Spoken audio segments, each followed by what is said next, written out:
এই শোনো, চ্যানেলটি সাবস্ক্রাইব করে ঘন্টাটি বাজিয়ে দিও, কেমন?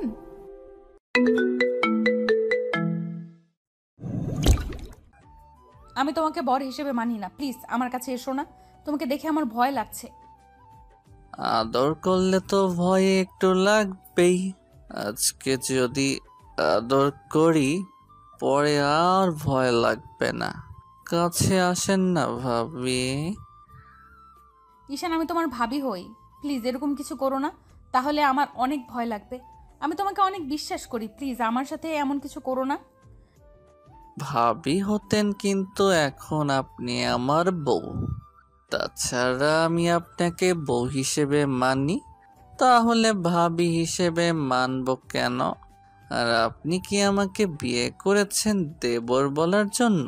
হ্যাঁ, আমি তোমাকে বর হিসেবে মানি না। তুমি একদম আমার সাথে উল্টাপাল্টা কিছু করবে না, তাহলে আমি সত্যি এখন চিৎকার করব আর কান্না করে দিব, বলবো তুমি আমার সাথে উল্টাপাল্টা কিছু করেছো। আপনার যা বলার আপনি বলতে পারেন, তাতে আমার কিচ্ছু যায় আসে না। এখন আপনি আমার বউ, আপনাকে আমি আদর করতে পারি। আর আপনি চিৎকার করলে তাতে খেয়েও আসবে না। সবাই ভাববে আপনি ব্যথা পাচ্ছেন, ওই জন্য চিৎকার করছেন। আচ্ছা, ভাইয়া কি আপনাকে আদর করেনি? নাকি যে আপনি ব্যথা পাবেন? নাকি আপনি এখনো ভার্জিন আছেন? আমার তো মনে হয় না। তার উপর আপনার যে সুন্দর ফিগার, আর যে হট দেখতে, আপনি বিয়ের আগে তো আপনার বয়ফ্রেন্ডের সাথেই সব হয়ে যাওয়ার কথা। ছি ঈশান, তুমি এসব কি বলছো? তুমি এগুলো বলতে পারলে আমাকে? আমি না তোমার ভাবি হই? তুমি এগুলো আমাকে নিয়ে কি করে চিন্তা করতে পারো? পারো না, প্লিজ। আপনি আমাকে যা ভাবার ভাবতে পারেন। তাছাড়া আপনি তো দেখতে সত্যি অনেক হট অ্যান্ড সেক্সি। তাছাড়া ভাইয়ার সাথে আপনার কিছু না হলেও আপনার তো বয়ফ্রেন্ড ছিল, তাই না? তাহলে তার সাথে কিছু হয়নি? ঈশান, আমি কিন্তু তোমার ভাবি হই। তুমি আর একটা বার এসব উল্টাপাল্টা কথা বললে আমি তোমার গায়ে হাত তুলতে বাধ্য হব। সেটা কি খুব ভালো হবে? দেখেন, আপনি আমাকে যতই ভাবি বলে এড়িয়ে যাওয়ার চেষ্টা করেন, আমাকে দেবর সাজিয়ে দূরে সরিয়ে দেওয়ার চেষ্টা করেন, এখন তো আমি আপনার পর, তাহলে আপনি আমার থেকে দূরে সরে যাবেন কেন? আমি তো আপনাকে ভালোবাসি, এখন আপনার থেকে আদর পেতে চাই। তাহলে আপনি আমাকে আদর করতে দিবেন না কেন? নাকি আমি দেখতে খারাপ ভাবি বলেন? আপনি তো বলতেন যে বিয়েটা করে নেবেন, তাহলে এখন আপনি আমাকে মানতে চাইছেন না কেন? নাকি আমি কোনো বাজে কাজ করেছি যার জন্য আপনি আমাকে এমন করে দূরে সরিয়ে দিতে চাইছেন? ঈশান, আমি তোমার চিন্তা ভাবনা দেখে অবাক হয়ে যাচ্ছি। একে তো তুমি আমাকে নিয়ে এরকম বাজে চিন্তা ভাবনা পোষণ করো, তারপর এমন করে তুমি মাতলামি করতেছো। তুমি কি খেয়েছো আমাকে একটু বলবে? তোমার হাব ভাব দেখে আমার ভালো লাগছে না, তাই প্লিজ তুমি এমন কথা না বলে আমাকে বলো কি হয়েছে। আর তুমি তো বলেছিলে বিয়েটা করবে না, তাহলে হুটহাট বাসর ঘরে এসে এরকম করতে শুরু করেছো কেন? কি হয়েছে তোমার? নিজের বউয়ের থেকে কেউ দূরে সরে থাকতে পারে, আমিও পারবো না। তাছাড়া আপনাকে আমার প্রচণ্ড পরিমাণে ভালো লাগে। আর আজকে আপনাকে পুরো আমার বউয়ের মতো লাগতেছে। বউয়ের মতো কি, আপনি তো আমারই বউ। তাছাড়া চিন্তা ভাবনা পোষণ করার কি আছে, এখনকার মেয়েরা তো এরকমই। আর ভাইয়ার সাথে তো আপনার সবই হওয়ার কথা, কারণ 3টা মাস আপনার সাথে ভাইয়ার বিয়ে হয়েছিল। হাহ, তাহলে আপনি কিভাবে ভার্জিন সেটা বলতে চাইছেন? তুমি আমাকে যেমনটা ভাবছো আমি অতটা বাজে মেয়ে নই। দেখো, তোমার ভাইয়া আমাকে বিয়ে করেছিল ঠিকই, কিন্তু সে অন্য কাউকে ভালোবাসতো। তোমার আব্বু তাকে ত্যায্য পুত্র করে দিয়েছিল দেখেই আমাদের বিয়ে দিয়েছিল। আমি বিয়ের 1 মাস পর জানতে পেরেছি তোমার ভাইয়া কারোর সাথে রিলেশনে আছে, কিন্তু তখনও আমাকে ইগনোর করে যেত। আমি তাকে বারবার মায়ে ফেলার চেষ্টা করেছি, কিন্তু সে আমাকে ভালোবাসেনি। আমি যখন বুঝতে পারলাম তখন বাসায় বলে দিই, আর তখন আব্বু আম্মু আমাকে বারণ করেছিল। তোমার বাসায় বলতেই আম্মু বলেছিল মেয়েদেরকে তার স্বামীকে আঁচলে বেঁধে বেঁধে রাখতে হয়। আমিও সেটাই চেষ্টা করেছিলাম, কিন্তু তার বিপরীত হবে। তোমার ভাইয়া যে বাসা থেকে চলে যাবে সেটা আমি ভাবতেই পারিনি।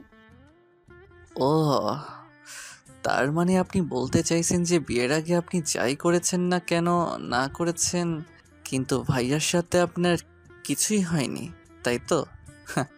তাতে কি, বিয়ের আগে তো আপনার বয়ফ্রেন্ড ছিল, তাহলে আপনার বয়ফ্রেন্ড আপনাকে আদর করেনি, ভালোবাসেনি? ঈশান, তুমি কিন্তু বাড়াবাড়ি করে ফেলছো। আমি তোমার থেকে সিনিয়র আর তোমার ভাবি, আর ভাবিকে তুমি এসব বাজে বাজে প্রশ্ন করতে পারো না। দেখেন, আপনি এসব উল্টাপাল্টা কাজ করতে পারবেন, আর আমি আপনাকে একটা প্রশ্ন করলেই দোষ। একদম আমার উপর রাগারাগি করবেন না। এখন কিন্তু আমি আপনার বর, আর আপনি কাকে ভাবি বলে দাবি করতে বলছেন? একটা সময় আপনি আমার ভাবি ছিলেন, কিন্তু আমি আপনার দেবর থাকলেও এখন আপনাকে বউ হিসেবে মানি আর আদর করতে চাই। ওই জন্যই বাসর ঘরে এসেছি, আপনি কিন্তু আমাকে আজকে আদর করতে দিবেন। অনেক ভালোবাসবো আপনাকে আজকে। আচ্ছা ঠিক আছে, তুমি যখন বিশ্বাস করতে চাইছো না, তাহলে তোমাকে আমি আমার এক্স বয়ফ্রেন্ডের সাথে কথা বলিয়ে দিব। আর তুমি আমার ফ্রেন্ডগুলোর কাছে শুনবে, আমি ওদের কাছে সবই শেয়ার করতাম। আর যদি তোমার সন্দেহ হয় তাহলে তুমি সেটা চেক করে দেখতে পারো। আর তাছাড়া আমার কোনো ইন্টেনশন ছিল না বিয়ের আগে কারোর সাথে এরকম কিছু করার।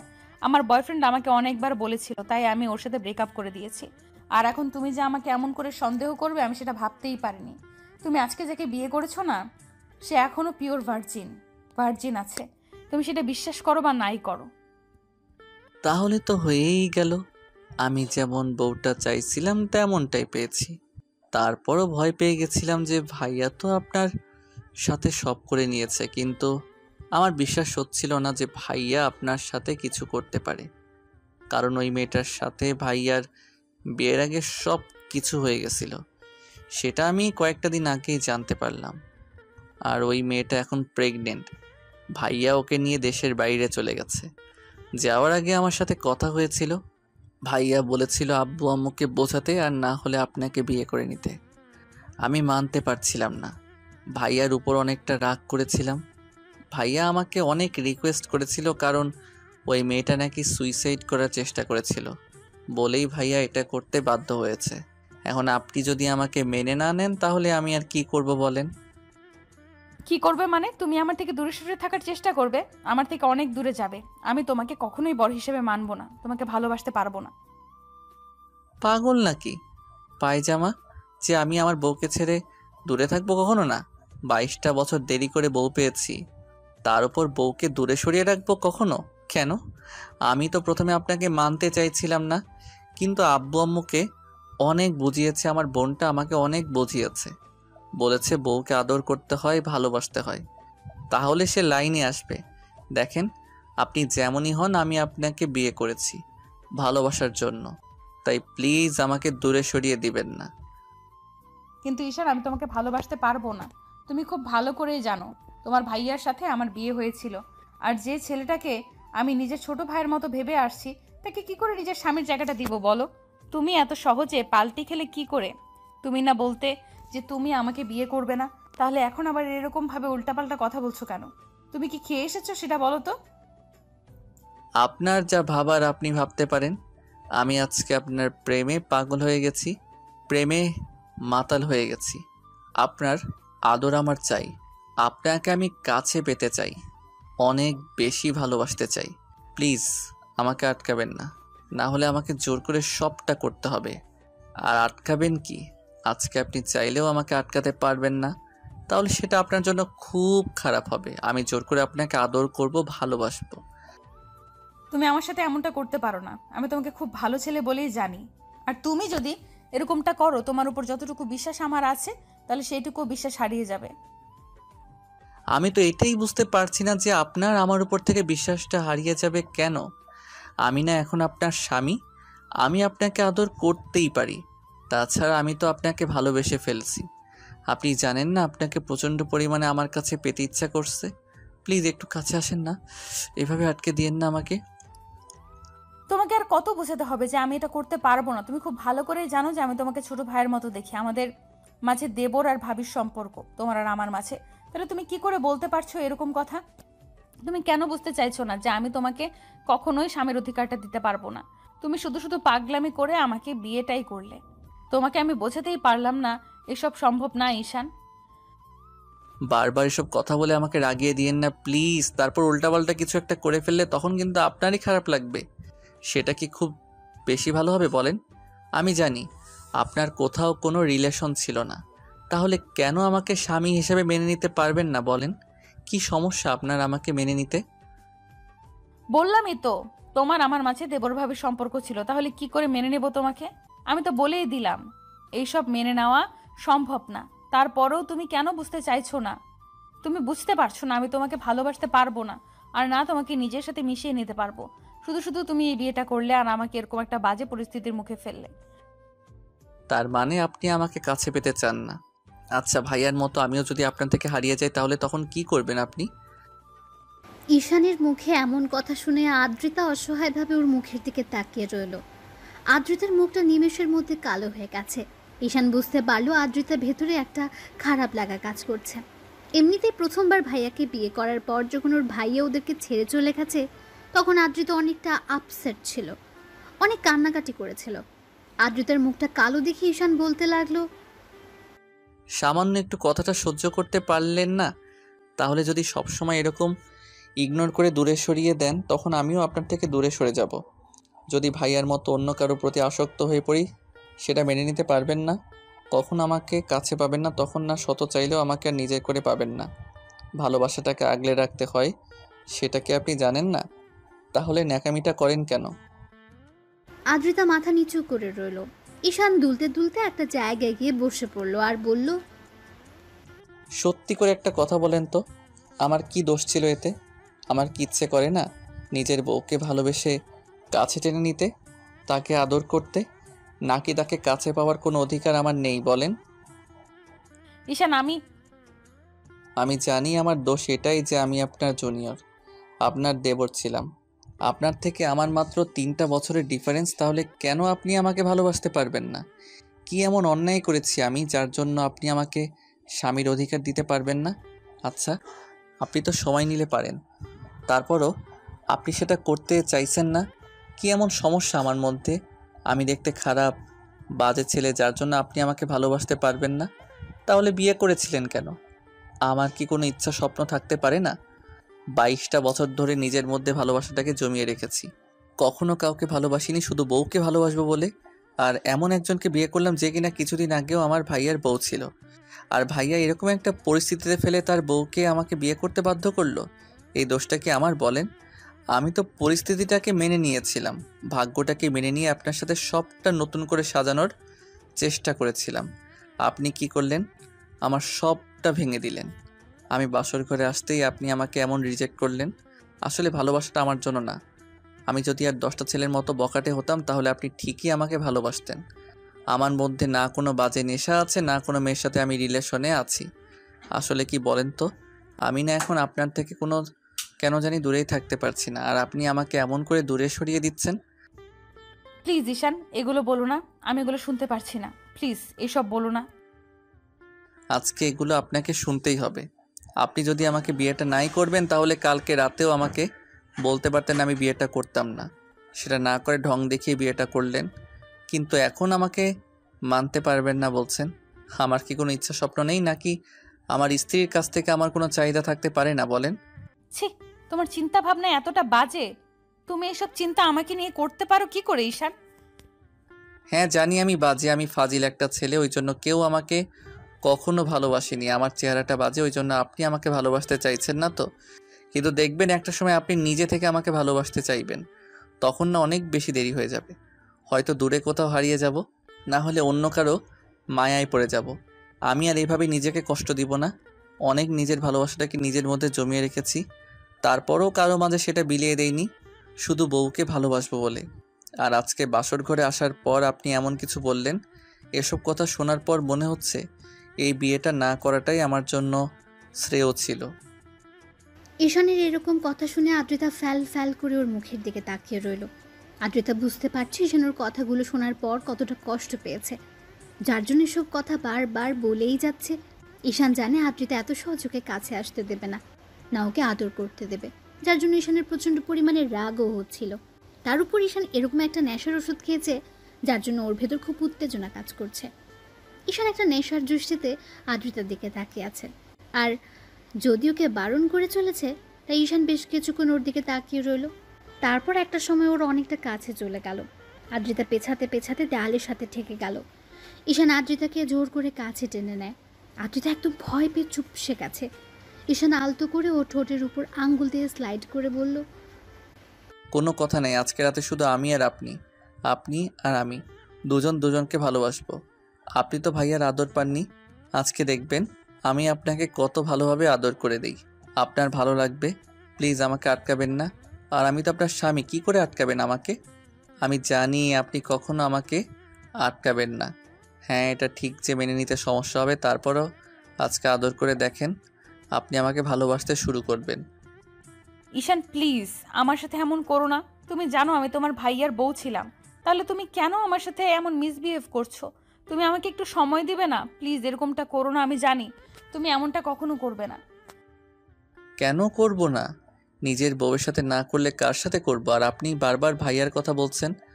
আপনি তো ভাইয়াকে ভালোবাসতেন না, ভাইয়ার ভালোবাসা পাননি। রিসেন্টলি আপনার ব্রেকআপ হয়েছিল, এই জন্য ভাইয়াকে জোরও করেননি আপনার সাথে কিছু করার জন্য। তাহলে আপনি তো আমাকে ভাইয়ার সাথে ডিভোর্স হয়ে যাওয়ার পরেও আপনি কোনো ভালোবাসতে পারবেন না বলেন? ঈশানের কথাগুলোতে আদ্রিতার দিকে কেমন চুপচাপ হয়ে গেল। ওর বলার মতো আর কিছুই নেই। এবার ঈশান ওর ঠোঁটজোড়া আলতো করে আদ্রিতার কপালে ছোঁয়ালো। আদ্রিতা চোখ জোড়া বন্ধ করে নিল। ঈশান ওর সারা মুখে কিস করতে লাগলো, যার জন্য আদ্রিতা ওকে আটকানোর চেষ্টা করলো। ঈশান ওর হাতগুলো পেছনের দিকে নিয়ে আটকে দিয়ে তারপর এক হাতে ওর মুখের পাশে রেখে তারপর ওর ঠোঁটজোড়া দখল করে নিল। আদ্রিতা কোনো উপায় না পেয়ে একদম জড়সড় হয়ে গেল। আজকে প্রথম কোনো পুরুষের স্পর্শ আদ্রিতার ঠোঁটে পড়ল। ওর শরীরের মধ্যে যেন এক প্রকার কারেন্ট বয়ে গেল। ও একদম পাথরের মতো দাঁড়িয়ে আছে। ঈশান ওর ঠোঁটে পাগলের মতো কেস করতে শুরু করলো। আদ্রিতার নিঃশ্বাস ভারী হয়ে আসছে। ও জানতো না এমন করে ঈশান ওকে স্পর্শ করতে শুরু করবে। ঈশানের আব্বু আম্মু আদ্রিতাকে অনেক বুঝিয়েছে আর আদ্রিতাকে বিয়ে করে নিতে বলেছে। আর আদ্রিতা ওর ভাবি হলেও দেখতে অসম্ভব সুন্দরী। তার উপর রিসেন্টলি কয়েকদিন আগে ঈশানের ভাইয়া অন্য একটা মেয়ের সাথে পালিয়ে গেছে। কারণ ঈশানের আব্বু যখন ভাইয়ার সম্পর্কে জানতে পারে ও অন্য কোথাও বিয়ে করেছে আর সেই মেয়েটা এখন প্রেগনেন্ট, মেয়েটা সুইসাইড করার চেষ্টা করেছে, তখন আব্বু ভাইয়াকে তেজ্যপুত্র করে দিতে চাইলে ভাইয়া ওই মেয়েটাকে নিয়ে দেশের বাইরে চলে যায়, যার জন্য ঈশান প্রচণ্ড পরিমাণে রেগে যায়। ওই রকম একটা কার্যকাণ্ডে আর শেষ পর্যন্ত সম্মান বাঁচানোর জন্য দায়িত্ব পড়ে ঈশানের ঘাড়ে। আর আদ্রিতাকে ঈশানের বিয়ে করতে হয়। ঈশানের আদ্রিতা দুজনেই বারণ করছিল। তারপর একটা সময় আব্বু অনেক রিকোয়েস্ট করতে আর ঈশানের বোন ওকে বোঝাতেই ঈশান ভাবে বিয়েটা করেই নেবে। আব্বুর সম্মান বাঁচাতে আর রাতে যেন ওদের মাঝে কিছু একটা হয় তার জন্য ঈশানের ছোটো বোন প্ল্যান করে ওকে একটা নেশার ওষুধ খাইয়ে দিয়েছিল, যেন আদ্রিতা ওকে ছেড়ে যেতে না পারে। কারণ আদ্রিতা বিয়েতে রাজি ছিল না, শুধু আব্বুর রিকোয়েস্টে রাজি হয়েছিল। ওরা চেয়েছিল ওদের জন্য একটা বেবি চলে আসে, সেটা খুব শীঘ্রই, আদ্রিতা যেন ওদের ছেড়ে যেতে না পারে। এজন্য আম্মু আর ঈশানের বোন ওকে দুধ খাওয়ানোর নামে দুধের সাথে মিশে একটা নেশার ওষুধ খাইয়ে দেয়। ওষুধটার কাজ শুরু করতে আরম্ভ করলে ঈশানের বোন ওকে বাসর ঘরে পাঠিয়ে দেয়। ঈশান বাসর ঘরে এসে দেখে আদ্রিতা বিছানার উপর গোমটা দিয়ে বসে আছে।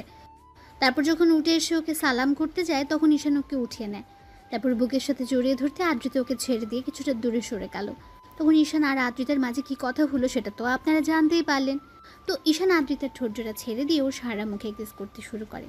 তখন আদ্রিতা ওকে সরানোর জন্য বলতে শুরু করলো, ঈশান প্লিজ আমাকে ছেড়ে দাও, তুমি আমার সাথে এমনটা করতে পারো না। অন্তত তুমি তো আমাকে কয়েকটা দিন সময় দিবে আমাকে একটু মানসিকভাবে প্রস্তুতি নেওয়ার জন্য। তুমি সেটা না করে এরকম করতেছো, প্লিজ আমাকে ছেড়ে দাও। মানসিকভাবে তৈরি হওয়ার জন্য অনেক সময় পাবেন। আজকে আমার আদর করতে ইচ্ছা করছে আপনাকে, আপনাকে কেউ আদর করেনি। আমি আমার ভার্জিন বউটাকে আজকে অনেক আদর করব, পরিপূর্ণতায় ভরিয়ে দেব। প্লিজ আমাকে বাধা দিয়েন না, তাহলে কিন্তু আপনারই কষ্ট হবে।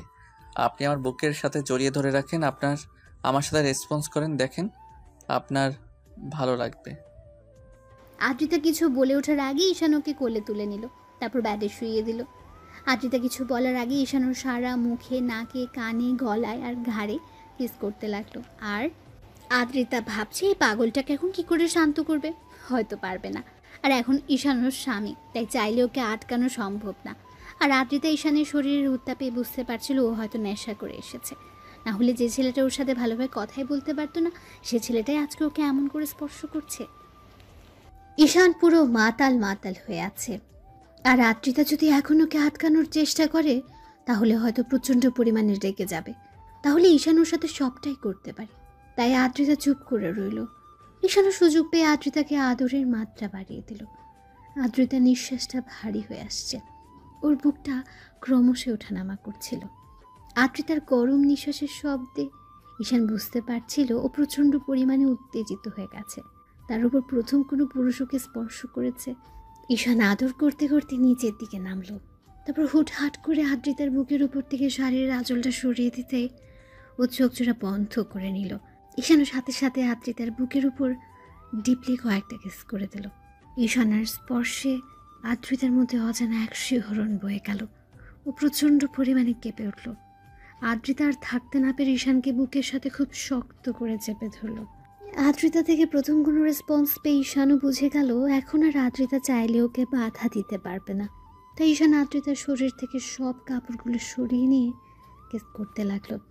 ঈশানের প্রতিটা স্পর্শে আদ্রিতা কেঁপে কেঁপে উঠছিল আর দুই হাত দিয়ে ঈশানের চুলগুলো আঁকড়ে ধরেছিল। ও অনেকটা উত্তেজিত হয়ে গেছে। এমন পাগল করা স্পর্শগুলো আদ্রিতা সহ্য করতে না পেরে দাঁত দিয়েও ঠোঁটজোড়া কামড়ে ধরল। আদ্রিতা রেসপন্স না করলেও ঈশানকে আর আটকানোর চেষ্টা করছে না। ঈশান পুরো উত্তেজিত হয়ে গেছে। তারপর একটা সময় নিজেও শরীর থেকে সবটা খুলে ফেলল। তারপর আদ্রিতাকে আবার আদর করতে শুরু করলো। ঈশানের আদরের মাত্রাটা আস্তে আস্তে দ্বিগুণ হয়ে যাচ্ছে।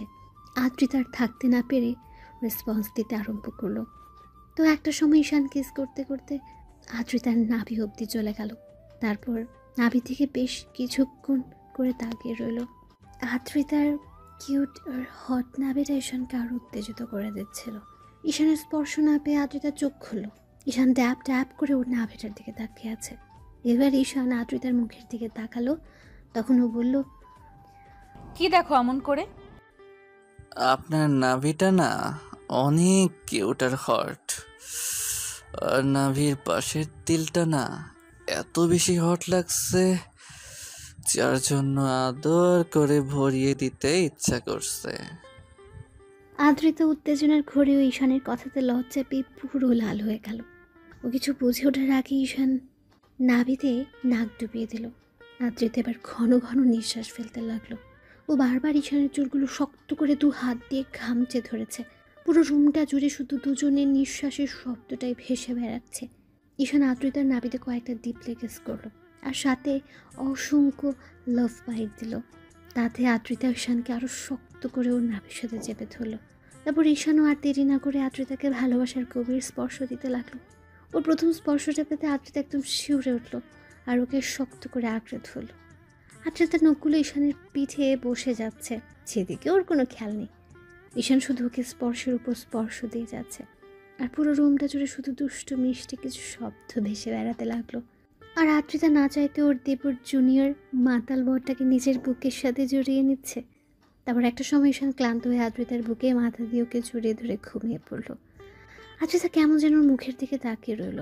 তারপর দুজনের উন্মুক্ত শরীর দিকে তাকিয়ে তারপর কোনো রকম একটা চাদর টেনে দিয়ে ঈশানকে ওভাবেই জড়িয়ে ধরে রেখে ওর চুলের মধ্যে এক হাত নিয়ে খেলা করতে লাগলো আর চোখের জল ফেলতে লাগলো। আদ্রিতা ভাবতেও পারেনি আজকে ওর লাইফে এমন কিছু ঘটে যাবে। ভেবেছিল ঈশান হয়তো ওর কথাটা মানবে, কিন্তু ঈশান নেশা করে আসছে সেটাও জানতো না। আর তারপর ওর সাথে এমন কিছু করবে সেটা ধারণারও বাইরে ছিল। আদ্রিতা সারাটা রাত আর ঈশানকে সরানোর চেষ্টা করছিল না। ওর মনে শুধু একটু আগে ঈশানের বলা কথাগুলোও মনে পড়তে ভাবছিল, ঈশান তো ঠিকই বলেছে, ও তো এখন আমার স্বামী। আমি চাই বা না চাই ওকে আমার মেনে নিতেই হবে। আজকে হোক বা কালকে হোক, ও তো আমাকে ভালোবাসবেই। তাছাড়া ও আমার থেকে ওর এইটুকু ডিজার্ভ করতেই পারে, এটা সাধারণ বিষয়। তাহলে আমি কেন ওকে এরকম রিয়্যাক্ট করছি? এই জন্যই কি ওকে মেনে নিতে পারছি না? কারণ ও আমার দেবর ছিল, আমার বরের ছোট ভাই ছিল। কিন্তু এখন তো ওই মানুষটার সাথে আমার কোনো সম্পর্ক নেই। যে আমাকে ঠকিয়েছে তার জন্য আমি অন্যের ভালোবাসাটা কেন নষ্ট করব? যে আমাকে কষ্ট দিয়েছে তার দেওয়া কষ্টটা আমি আরেকজনকে কেন দেব? হ্যাঁ, ওকে হয়তো মেনে নিতে কষ্ট হবে, কিন্তু আজকে ও যেটা জোরপূর্বক করেছে, এটা না করলে বুঝতেই পারতাম না স্বামী স্ত্রীর মাঝে এত ভালো মুহূর্ত থাকতেই পারে। তাছাড়া একটা স্বামী তার বউকে এরকম করে ভালোবাসতে পারে। আর যখন আমার কাছে আসলো তখন এত বেশি অস্বস্তি লাগছিল, তাহলে এখন এরকমটা হচ্ছে কেন? ও আমার বুকে শুয়ে আছে, তারপরও তো আমি ওকে সরিয়ে দিচ্ছি না। তাহলে কি আমি ওকে ভালোবাসতে পারবো? আচ্ছা, যখন আমাকে আদর করছিল তখন তো আমি ওকে সরিয়ে দিতে পারলাম না। কি করব, আমি তো কিছুই বুঝতে পারছি না। ওকে ভালোবাসতে পারবো নাকি দূরে সরিয়ে দিব? তাছাড়া ও এখন আমার স্বামী, আমি কি করে ওকে দূরে সরিয়ে দিব? তার উপর আব্বু আম্মু আমাকে এত বেশি ভালোবাসে, নিজের মেয়ে ভাবে। আমি কি ওকে কষ্ট দিব? যার জন্য এরকম একটা পরিস্থিতিতেও এই বাড়িতে আবারও দ্বিতীয়বার বউ করে এনেছে। তাহলে কেন আমি ওকে মেনে নিতে পারবো না? এত ভালোবাসা যারা আমাকে দিয়েছে তাদের ছেলেকে আমি কি করে কষ্ট দিব? আদ্রিতা এরকম করে ভাবছিল, ওর চোখ দিয়ে পানি পড়ছে। ভাবতে ভাবতে অনেকটা রাত গভীর হয়ে যায়, আর আদ্রিতাও ঈশানকে বুকে নিয়ে ঘুমিয়ে পড়ে। পরদিন জানালার গ্লাস ভেদ করে ভোরের মিষ্টি রোদের আলো এসে আদ্রিতার মুখে পড়ল। আদ্রিতার ঘুমটা ভেঙে গেল। ও চোখ জোড়া খুলতে বুকের উপর কিছু ভারী একটা অনুভব করলো। দেখলো ওকে খুব শক্ত করে জড়িয়ে ধরেছে, আর বাচ্চাদের মতো ওর বুকে মুখ গুজে আছে। আদ্রিতার মুখে আপনা আপনি একটা হাসি ফুটে উঠল। আবার পরক্ষণে কালকে রাতের কথা ভাবতে ওর হাসি মাখা মুখটা লজ্জায় একদম লাল হয়ে গেল। খেয়াল করলো ঈশান ওকে এত শক্ত করে জড়িয়ে ধরে রেখেছে, যার জন্য মনে হচ্ছে ওর বুকের মধ্যেই ঢুকে যাবে। আদ্রিতা কিছুক্ষণ ওর মুখের দিকে তাকিয়ে রইল। আদ্রিতা বারবার কালকের রাতের কথা ভেবে লজ্জায় পুরো লাল হয়ে যাচ্ছিল, কারণ কালকে রাতে ঈশান ওকে এত এত বেশি আদর করেছে, যেটা আদ্রিতার কল্পনাতেও ছিল না। ঈশান ওকে এত বেশি গভীরভাবে স্পর্শ করেছিল যে মুহূর্তটাকে আদ্রিতা কখনোই ভুলতে পারবে না। আদ্রিতা খেয়াল করলো ঈশানের পুরো মুখে আর সারা শরীরে লিপস্টিকের অসংখ্য ছাপ, যেটা দেখে ওর বুঝতে বাকি রইল না কালকে রাতে কি একটা কাজ করে ফেলেছে। সাথে সাথে ওর মুখটা লজ্জায় লাল হয়ে যাচ্ছে। এবার আদ্রিতা নিজে নিজে বলতে আরম্ভ করলো, ইস, এগুলো কখন করলাম? এগুলো যদি এই পিচ্চিটা দেখে তাহলে তো ও পুরো লজ্জায় ফেলে দিবে। ও তো প্রশ্নের উপর প্রশ্ন করেই চলবে, বলবে আমি ওকে ভালোবাসি না, তাহলে ও আমাকে স্পর্শ করলে তখন ওকে আটকে দিলাম না কেন? এইসব বলে বলে তো পিচ্চিটা আমাকে লজ্জায় পুরো শেষ করে দিবে। কি করে পারলাম আমি এমন একটা কাজ করতে? আদ্রিতা কথাগুলো ভাবছে আর লজ্জা মাখা হাসি দিচ্ছে। আবার পরক্ষণে ওদের কয়েকদিন আগেরকার সম্পর্কের কথাটা ভেবে মুখটা কালো হয়ে গেল। আর কালকে রাতে ঈশান যে ওকে জোরপূর্বক কাছে টেনে নিয়েছে সেটা ভেবে আদ্রিতা কিছুক্ষণ চুপ করে রইল। ঈশান ঘুমিয়ে আছে, আর আদ্রিতার মনে হলো এখন ফ্রেশ হওয়া দরকার। প্রায় 8টা বেজে যাচ্ছে, কিন্তু পিচ্চিটা ওকে ছাড়ছে না। তাই আদ্রিতা ঈশানকে একটু ধাক্কা দিয়ে ডাকতে লাগলো, ঈশান, এই ঈশান ওঠো, অনেক বেলা হয়ে গেছে, এখন ছাড়ো আমাকে। আদ্রিতার ডাকাডাকিতে ঈশান তো উঠলোই না, বরং ওকে একটু ধাক্কা দিতে ঈশান চোখ মুখ কুঁচকে ওকে আরো শক্ত করে জড়িয়ে ধরলো। ঈশানের এমন কর্মকাণ্ডে আদ্রিতা এবার ফিক করে হেসে দিল। ঈশানের মুখটা একদম বাচ্চাদের মতো লাগছিল, তার উপর লিপস্টিকের অসংখ্য ছাপে মুখটা পুরো লাল হয়ে আছে। আদ্রিতা বারবার ওকে ডাকতে লাগলো। তখন ঈশান বলতে আরম্ভ করলো, আম্মু যাও তো, আমাকে একটু ঘুমাতে দাও না, আমার অনেক ভালো লাগছে এভাবে ঘুমাতে। এই ফাজিল, আমি তোমার আম্মু না, তোমার ভাবি। ছাড়ো আমাকে, তুমি ঘুমাও, আমাকে অন্তত যেতে দাও। ঈশান আর কোনো কথা বলল না, তাই আদ্রিতা ওকে জোর করে ছাড়িয়ে নিল। তখন ঈশান কিছু একটা খুঁজতে লাগলো। আদ্রিতা কোল বালিশটাকে এগিয়ে দিলে ঈশান কোল বালিশটা জড়িয়ে ধরল। আদ্রিতা বিছানা ছাড়তে বুঝতে পারলো শরীরে কিছু নেই, তাই কোনো রকম একটা চাদর পেঁচিয়ে তারপর ওয়াশরুমে চলে গেল।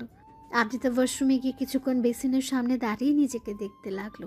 আদ্রিতা খেয়াল করলো ওর ঘাড়ে আর গলায় অসংখ্য কামড়ের দাগ, যার জন্য ওর প্রচণ্ড লজ্জা লাগছিল। আবার যখনই মনে হচ্ছিল কামড়গুলো ওর জুনিয়র বরটা দিয়েছে, দুদিন আগেও যে ওকে ভাবি বলে ডেকেছে, আর কালকে রাতে সেই জুনিয়র দেবটাই ওকে এত বেশি ভালোবেসেছে।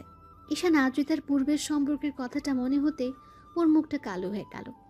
আদ্রিতা একটা দোটানার মধ্যে আছে। একবার মনে হচ্ছিল ঈশানকে মেনে নিতে পারবে, আবার পরক্ষণে মনে হচ্ছিল হয়তো মানতে পারবে না। আদ্রিতা শাওয়ার নিচ্ছে আর ভাবছে, আচ্ছা ঈশান, এখন থেকে কি রোজ এমন করে আদর দিবে, নাকি কালকে নেশার ঘরে আসছিল বলে এরকম একটা কাজ করেছো? আদ্রিতা কথাগুলো ভেবে পুরো পাগল হয়ে যাচ্ছে। শাওয়ার নেওয়া শেষ করে বেরিয়ে আসলো সে। ঈশান এখনো ঘুমোচ্ছে। আদ্রিতা প্রথমবারের মতো একটা শাড়ি পরে রেডি হয়ে নিল। তারপর নিচে আসতে দেখলো আম্মু আর কাজের লোকটা রান্না করছে। তখন আম্মুর পাশে দাঁড়াতে আম্মু ওর দিকে তাকিয়ে একটু মুচকি হেসে বলতে লাগলো, কি হলো মামুনি, এত সকালে তুমি রান্নাঘরে আসলে যে? আম্মু রোজই তো আসি, তাহলে আজকে আর নতুন কি হলো? কিন্তু আজকে এসব জিজ্ঞেস করছো যে? জিজ্ঞেস করবো না? কালকেই তোমাদের বিয়েটা হলো আর তুমি আজকেই রান্নাঘরে চলে আসছো। আম্মুর কথাতে আদ্রিতার মুখটা কালো হয়ে গেল। মনে পড়ে গেল ঈশানের ভাইয়ার বউ হয়ে প্রথম যেদিন এ বাড়িতে এসেছিল। পরদিন সকালে আজকের মতো রান্নাঘরে আসছিল। আম্মু ওকে বকা দিয়েছিল। কথাগুলো মনে পড়তে আদ্রিতার মুখটা কালো হয়ে গেল। আম্মু বিষয়টা বুঝতে পেরে আর কিছুই বলল না। আদ্রিতা বলতে লাগলো, আম্মু, প্রথম দিন তো এইভাবেই রান্নাঘরে এসেছিলাম, তাহলে আজকে আবার নতুন কি হলো?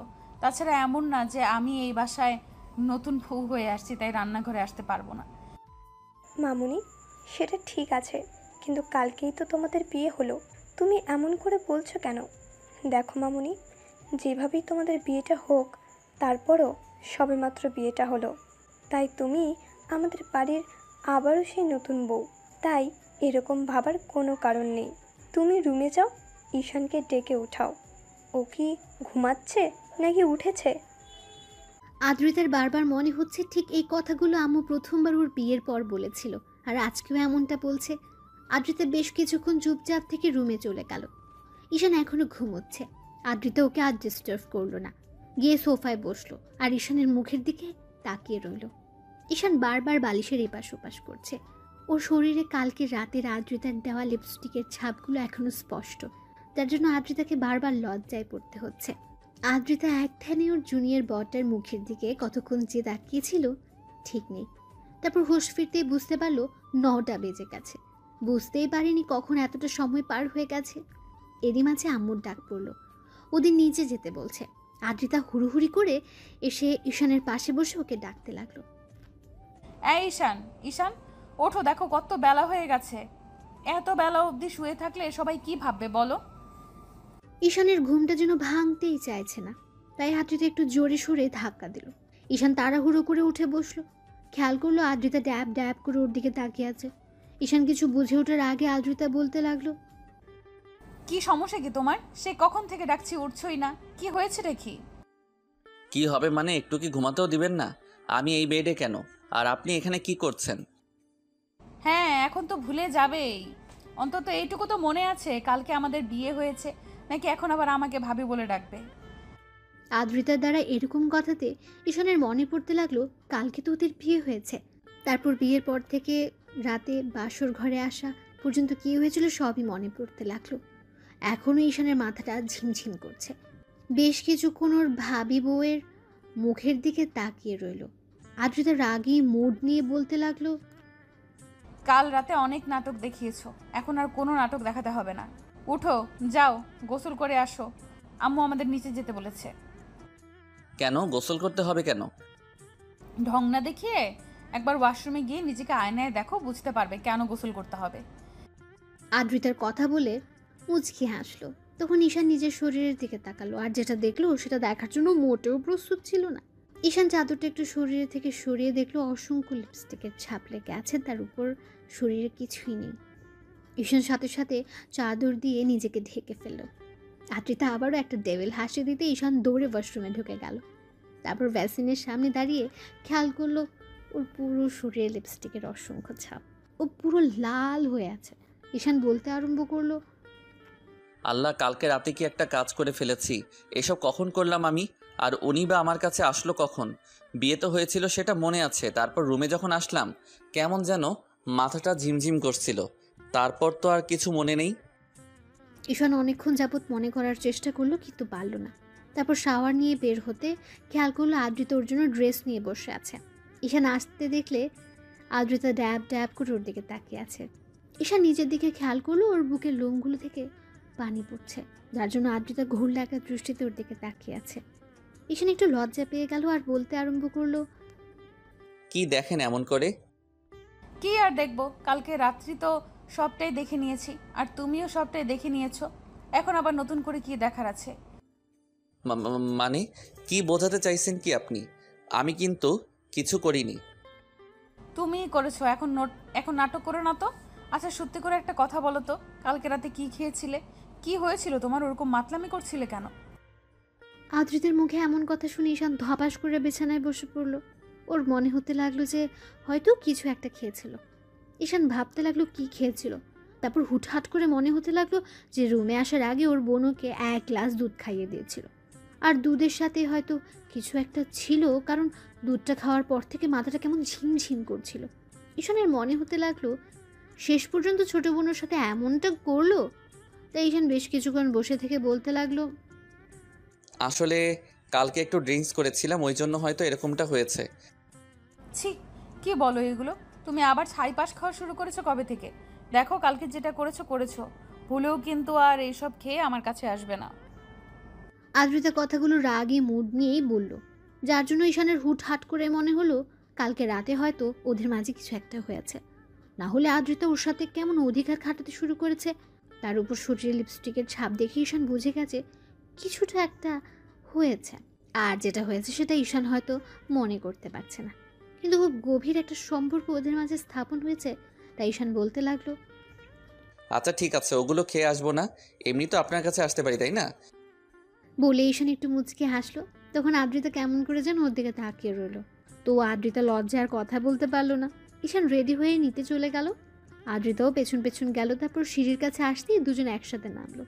দুজন খাবার টেবিলের সামনে আসলো। ঈশান চেয়ার টেনে বসলো, আর আদ্রিতাকে দাঁড়িয়ে থাকতে দেখে আম্মু ওকে ইশারায় ঈশানের পাশে বসতে বলল। আদ্রিতাও বসলো। এবার ঈশান খেয়াল করলো ওর ছোট বোন মিহি কেমন করে যেন ওর দিকে তাকিয়ে আছে আর মুচকি মুচকি হাসছে। তখন ঈশান ভাবলো, কি মনে করেছিস আমি কিছুই বুঝতে পারিনি? তোর জন্য সব হয়েছে। তুই উল্টাপাল্টা জিনিস খাইয়ে দিয়েছিস আমাকে, আর যার জন্য ভাবির সাথে আমি এমন একটা কাজ করেছি। কি লজ্জায় পড়তে হলো, যতই উনি আমার বউ হোক, কিন্তু প্রথম দিনে এরকম একটা কাজ করে ফেললাম। হয়তো জোরপূর্বক ওনার সাথে সবটা করেছি, যার জন্য উনি এমন রাগ দেখাচ্ছে। তো সবাই খাওয়া শুরু করলো। তখন আম্মু বলতে আরম্ভ করলো, আপু শোনো, খাওয়া দাওয়া করে কোথাও বের হতে হবে না। তুমি এক কাজ করো, আদ্রিতা মামুনিকে নিয়ে শ্বশুর বাড়ি থেকে ঘুরে আসো। শ্বশুর বাড়ির কথাটা শুনে ঈশান বিষম খেল আর কাশতে আরম্ভ করলো। তখন আদ্রিতা তাড়াহুড়ো করে ওর দিকে 1 গ্লাস পানি এগিয়ে দিতে লাগলো। আর মিহি বলতে লাগলো, দেখেছো আম্মু, এমনিতে কত ভালোবাসা আর তো দিন পরেই আছে। ভাইয়া শ্বশুরবাড়ির কথাটা শুনে তুই বিষম খেলি কেন? এত অবাক হওয়ার কি আছে? আদ্রিতা ঈশানকে পানি খাওয়াতে ব্যস্ত ছিল। ঈশান পানিটা খেয়ে মিহির দিকে রাগী চোখে তাকিয়ে রইল। তখন মিহি বলল, আমি বলছি যে বিয়ের দ্বিতীয় দিন তো শ্বশুরবাড়িতে থাকতে হয়, তাই না? তাহলে যাবে না কেন? ভাবি, তুমি একটু ভাইয়াকে বলো না। আদ্রিতার সামনে কি বলবে এটা তো স্বাভাবিক বিষয়। বিয়েটা যেভাবেই হোক, এখন তো ওটাই ঈশানের শ্বশুর বাড়ি, তাহলে যাবে না কেন? অবশ্যই যাবে। ওগো, তুমি বলো না কেন? তোমার ছেলে কিন্তু আমার কথা শুনবে না। যাবে না মানে 100 বার যাবে। আর আব্বু এখন বাসা থেকে বের হবে না। আমি খুব ভালো করে জানি বিয়ের জন্য তুমি এই কয়দিন বাসা থেকে বের হওনি, যার জন্য আশপাশ করছো। খাওয়া দাওয়া করেই হয়তো বেরোনোর চিন্তা ভাবনা নিয়েছো। কোথাও বেরোতে হবে না। কয়েকদিন আদ্রিতা মামুনিকে সময় দাও, ওদের বাসা থেকে ঘুরে আসো, তারপর অফিসের কাজটা দেখতে শুরু করবে। আব্বু অফিসের কাজ, তাও আবার আমি না করলে হয় না? এখনও তো পড়ালেখাটাই শেষ করতে পারলাম না। দেখো আব্বু, লেখাপড়া শেষ করতে পারোনি তাতে কি? এখন তো তোমাকে এসব দায়িত্ব নিতেই হবে। তুমি ছাড়া আর কে আছে বলো দায়িত্ব নেওয়ার মতো? মিহি সবে মাত্র কলেজে পা রাখলো, ওকে কি দায়িত্ব দিব? আর একটা মেয়ে হয়ে এত দায়িত্ব কি করে নিবে? আব্বু আমি তো বলিনি ছোট বোনকে সব দায়িত্ব দিতে। মেয়ে হয়ে কেনই বা এই দায়িত্ব নিবে? তাহলে সেটাই যেন হয়। তোমাকে আব্বু যেটা বলেছে সেটাই শোনো। আর ভাবিকে নিয়ে আজকে ঘুরতে আসবে, কেমন? আমরা খুব শীঘ্রই একটা পুচকে দেখতে চাই যে আমাকে ফুপি বলে ডাকবে। মিহির এরকম বেফাস কথা শুনে ঈশান আবারও কাশতে আরম্ভ করলো। এবার আদ্রিতা লজ্জা পেয়ে দৌড়ে সেখান থেকে চলে গেল। তখন আম্মু বলতে আরম্ভ করলো, ফাজিল মেয়ে, সবার সামনে কিভাবে কথা বলতে হয় সেটা শেখুনি, তাই না? আমি খারাপ আবার কি বললাম? আম্মু, তোমাদের কি ইচ্ছা করে না নাতি নাতনির মুখ দেখতে? তোমাদের না হয় ইচ্ছা করে না, কিন্তু আমার তো ফুপি হতে ইচ্ছা করে, তাই না? আম্মু তোমার মেয়েটাকে একটু বোঝাও, কিসব উল্টাপাল্টা কথা বলতে শুরু করে দিয়েছে। ও তো ঠিকই বলেছে, আর কদিন এভাবে থাকবে? বড়টাকে বিয়ে দিলাম, সে যা করলো সেসব এরপর তো ওর প্রতি থেকেই মনই উঠে গেছে। শোনো, বড় ভাইয়ের সাথে আর কোনো যোগাযোগ রাখবে না। আর যদি শুনি ভুলে ওর সাথে কোনো কথা বলছো, তাহলে তোমার কপালে খুব দুঃখ আছে, বলে রাখলাম। ঈশান আব্বুর এমন কথাতে ভাবলো ওই হারামজাদা যেটা করেছে সেটার পর আর ওকে কখনোই কি আমি ফোন দিব ভেবেছ? ওর জন্য আমাকে বিয়েটা করতে হয়েছে। আর কালকে এই পিচ্চি শয়তানটা আমাকে উল্টাপাল্টা কিছু একটা খাইয়ে ভাবির সাথে কী যে করেছে উনি ভালো জানে। ঈশান খাওয়া দাওয়া শেষ করে আব্বু আম্মুর কথা মতো রুমে আসলো। খেয়াল করলো আদ্রিতা ফোনে কথা বলছে। তখন ঈশান বেশ কিছুক্ষণ ওর দিকে তাকিয়ে থেকে ব্যালকনিতে গিয়ে দাঁড়ালো। মনে হতে লাগলো ওর আব্বু আম্মুর সাথে কথা বলছে। তো ঘন্টাখানিক পর ঈশান রুমে আসতে দেখলো আদ্রিতা কি যেন একটা ভাবছে। তখন ঈশান বসে বলতে লাগলো, আপনার কি মনে হয় বাসায় যেতেই হবে? এখানে মনে হওয়ার কি আছে? আব্বু আম্মু অলরেডি ফোন করে দিয়েছে, বলেছে তোমাকে নিয়ে যেতে। এতে আবার মনে হওয়ার কি আছে? দেখো, আব্বু আম্মুর সামনে কোনো সিন ক্রিয়েট করবে না বা করো না। তাছাড়া বিয়েটা হয়েছে, মেনে নেওয়ার চেষ্টা করো। আদ্রিতার মুখ থেকে এরকম কথা শুনে ঈশান অবাক হয়ে ওদিকে তাকিয়ে রইল। তারপর একটু হেসে বলতে আরম্ভ করলো, এসব আমাকে না বলে নিজেকে বোঝান। আপনি ঠিক থাকলেই সব ঠিক। আমি জানি আপনার মেনে নিতে সমস্যা হবে, সেখানে উল্টো আমাকে বলছেন এগুলো। আপনি কি কখনো আমাকে মন থেকে স্বামী হিসেবে মেনে নিতে পারবেন বলেন?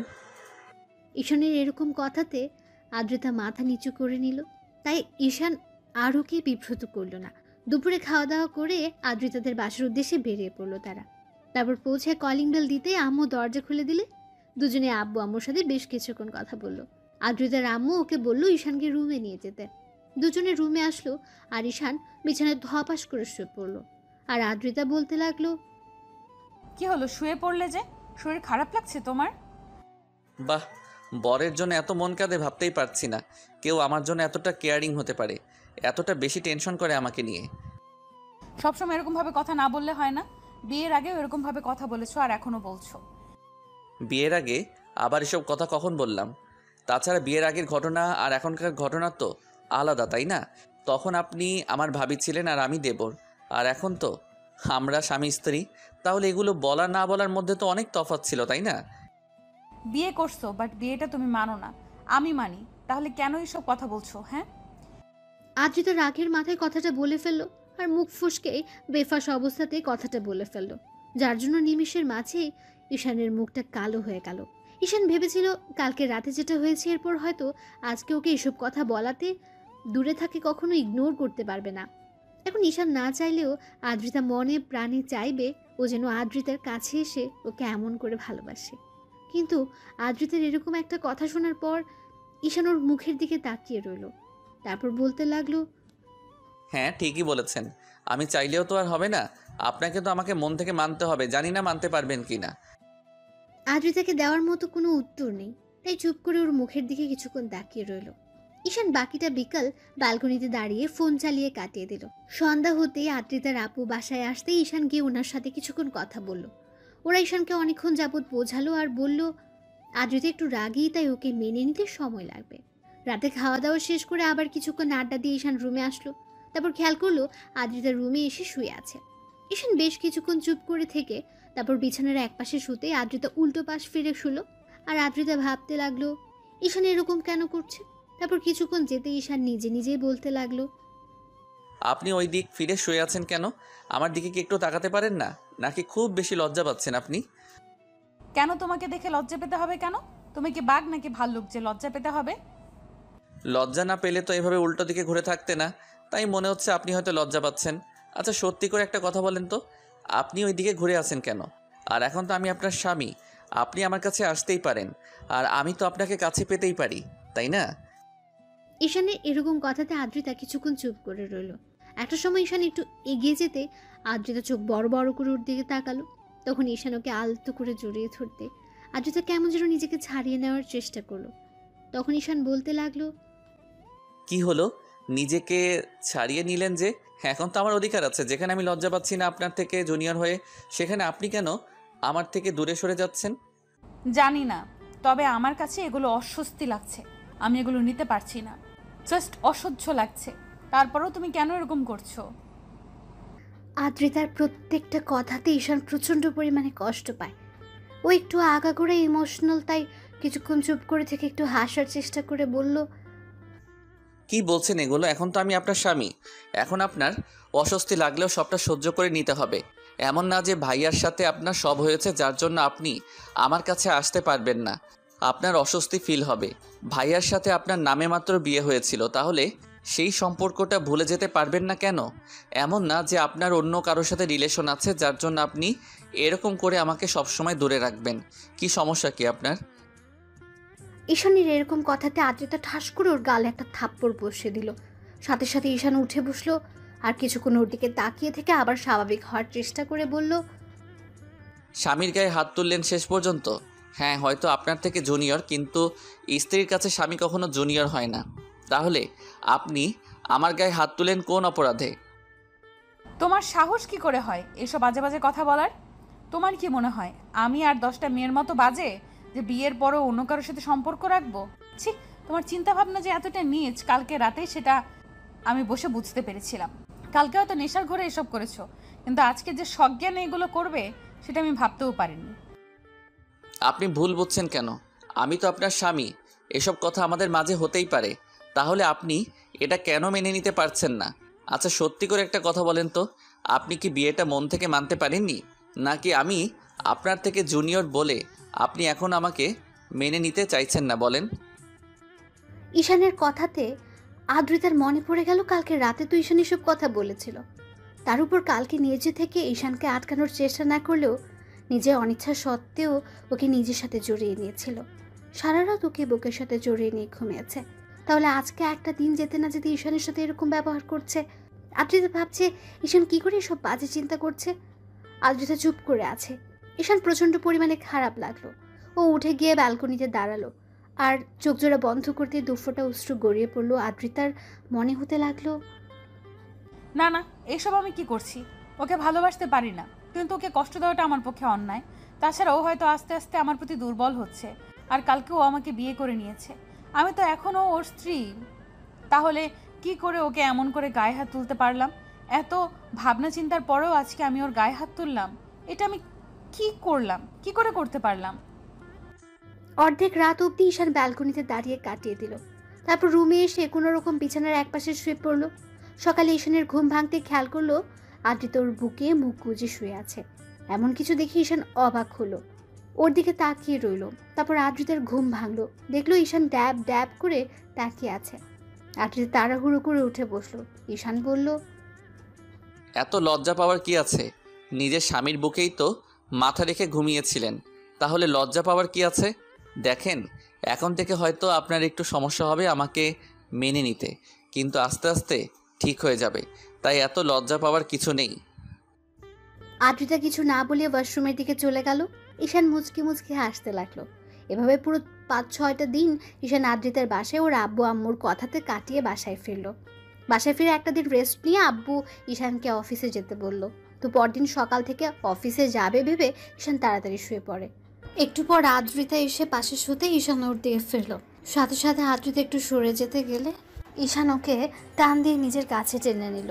তারপর ওকে বুকের সাথে শক্ত করে জড়িয়ে ধরতেই আদ্রিতাকে ছাড়িয়ে নেওয়ার চেষ্টা করলে ঈশান বলতে লাগলো, ভালো না বাসতে পারেন, ইগনোরটা অন্তত করিয়েন না।